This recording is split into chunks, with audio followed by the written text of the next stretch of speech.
Start చేయమంటారా? ఇదా ఇది బెటరా అది బెటరా? ఇది బెటరా? పాత్రికేయ మిత్రులందరికీ నమస్కారం. హైదరాబాద్ పట్టణంలో అదేవిధంగా హైదరాబాద్ చుట్టుపక్కల ఉన్న మున్సిపాలిటీల్లో కూడా, చుట్టుపక్కల ఉన్న పట్టణాల్లో కూడా పెద్ద ఎత్తున వర్షాలు పడుతున్న విషయం మీ అందరికీ కూడా తెలిసిందే. కాకపోతే ఈ వర్షాల యొక్క తీవ్రత, ఈ వర్షాల యొక్క ఓవరాల్ పరిస్థితి మీకు తెలవాలన్న ఉద్దేశంతో, ప్రజలకు కూడా తెలవాలన్న ఉద్దేశంతో ఈ సమావేశం ఏర్పాటు చేయడం జరిగింది. ఇప్పటిదాకా దాదాపుగా ఉదయం నుంచి 2 గంటల నుండి గౌరవ చీఫ్ సెక్రటరీ గారు, అదే రకంగా మా ప్రిన్సిపల్ సెక్రటరీ మున్సిపల్ అడ్మినిస్ట్రేషన్, గౌరవ హైదరాబాద్ మేయర్ గారు, హైదరాబాద్ కమిషనర్ గారు, జిహెచ్ఎంసీ కమిషనర్ గారు, హైదరాబాద్ కలెక్టర్ గారు, డిజాస్టర్ మేనేజ్మెంట్ సెక్రటరీ గారు అందరం కూడా కూర్చొని గౌరవ ముఖ్యమంత్రి గారి ఆదేశం మేరకు అన్ని పరిస్థితులు సమీక్షిస్తూ ప్రభుత్వ యంత్రాంగం సన్నద్ధతను పర్యవేక్షిస్తూ వచ్చాం. మీ అందరికీ 2 విషయాలు ముఖ్యంగా ముందుగా చెప్పాల్సిన అవసరం ఉంది.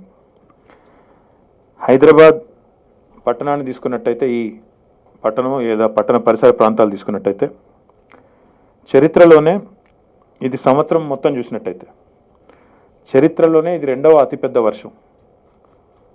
మూసీకి వరదలు వచ్చింది 1908వ సంవత్సరం. అప్పుడు సింగిల్ డే హైయెస్ట్ రెయిన్ఫాల్ 43 సెంటీమీటర్లు ఆనాడు పడింది, 1908 సెప్టెంబర్ 28 నాడు. సింగిల్ హైయెస్ట్ ఇయర్ ఎప్పుడు అంటే, నేను చెప్పిందేమో ఇంతకుముందు, సింగిల్ హైయెస్ట్ డే, ఒక రోజులో అత్యధిక వర్షపాతం సెప్టెంబర్ 28, 1908 ఆ రోజు పడింది.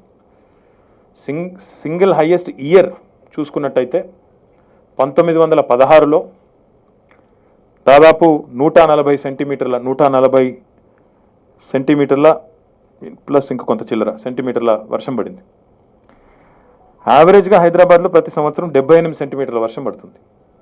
కానీ ఈ సంవత్సరం ఇప్పటి వరకు ఇప్పటికే 80% అధిక వర్షపాతం, 78 సెంటీమీటర్లతో పోలిస్తే 80% అధికం, అంటే దాదాపు 1200 మిల్లీమీటర్లు, 120 సెంటీమీటర్ల వర్షం ఇప్పటికే పడింది.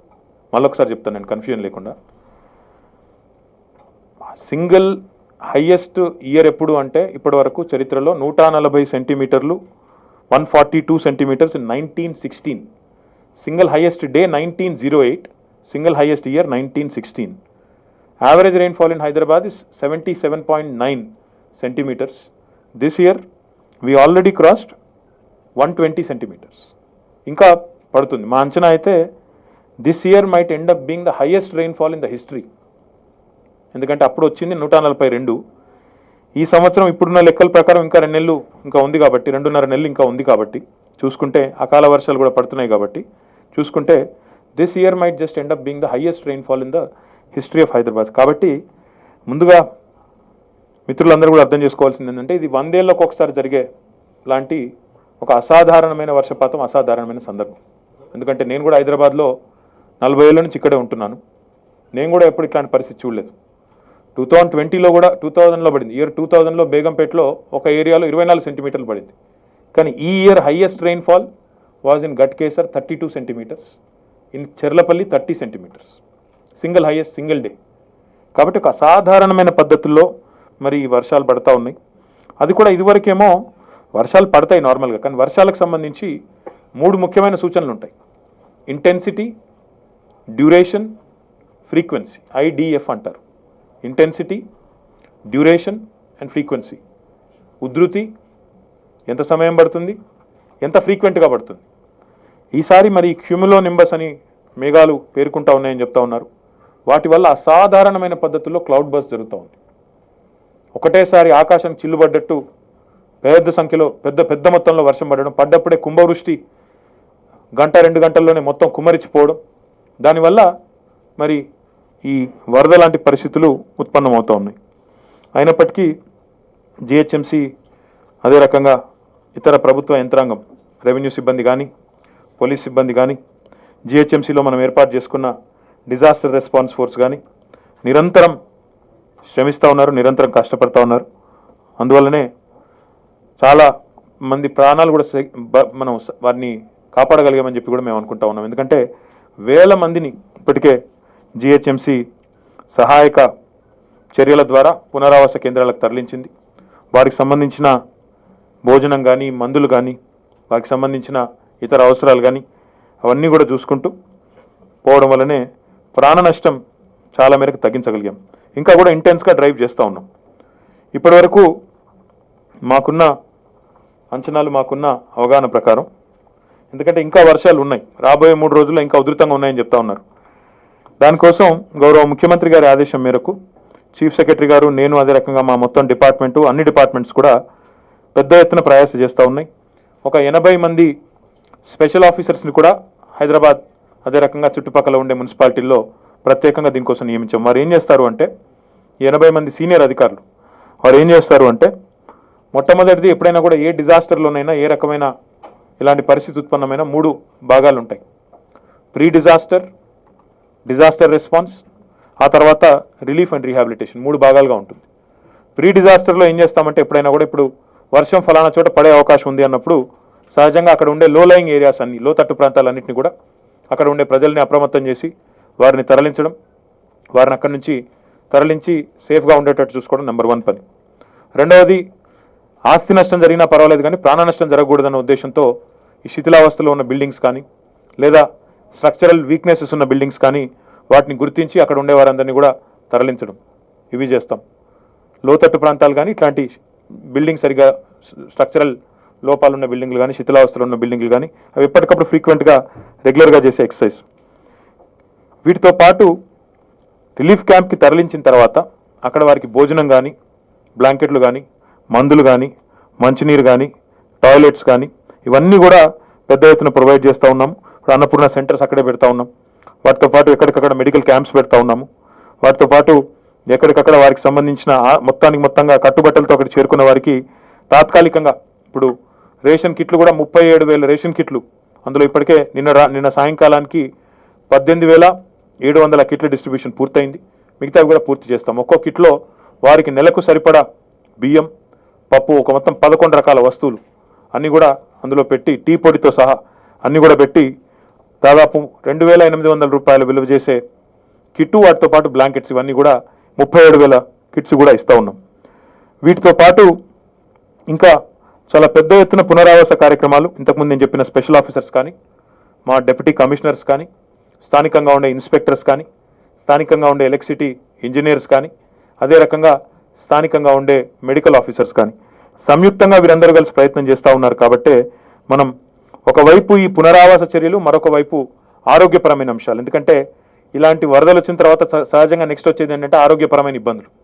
సో డిస్ఇన్ఫెక్షన్, శానిటేషన్ డ్రైవ్ కూడా ఇంటెన్స్గా చేస్తూ ఉన్నాము.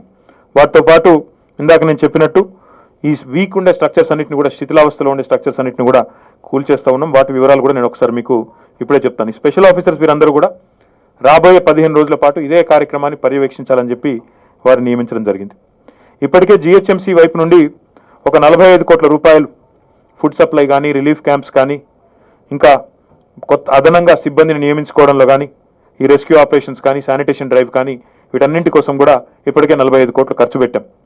వాటితో పాటు ఈ ఎలక్ట్రిసిటీ పునరుద్ధరణ కోసం మరి ఇప్పటికీ ఈ నిమిషానికి ఇంకా మా దగ్గర ఉన్న జిహెచ్ఎంసీ పరిధిలోనేమో మొట్టమొదటి పడ్డ స్పెల్కి నిజానికి చాలా చోట్ల నీళ్లు తీయగలిగాము. ఒక 17 చోట్ల మిగిలినాయి.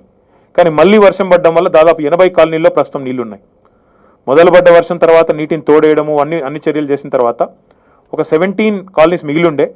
మళ్ళీ మొన్న పడిన వర్షానికి మొత్తం ఇప్పుడు 80 కాలనీల్లో మనం ఇంకా నీళ్లు చూస్తూ ఉన్నాం. వాటితో పాటు 54 అపార్ట్మెంట్ కాంప్లెక్స్లు, దాంతోపాటు ఒక 164 డిటిఆర్స్ అంటే మన ట్రాన్స్ఫార్మర్స్, అవి కూడా ఇంకా రిపేర్ పెండింగ్ ఉన్నాయి. మొత్తం 920 ట్రాన్స్ఫార్మర్ల రిపేర్ పూర్తయింది.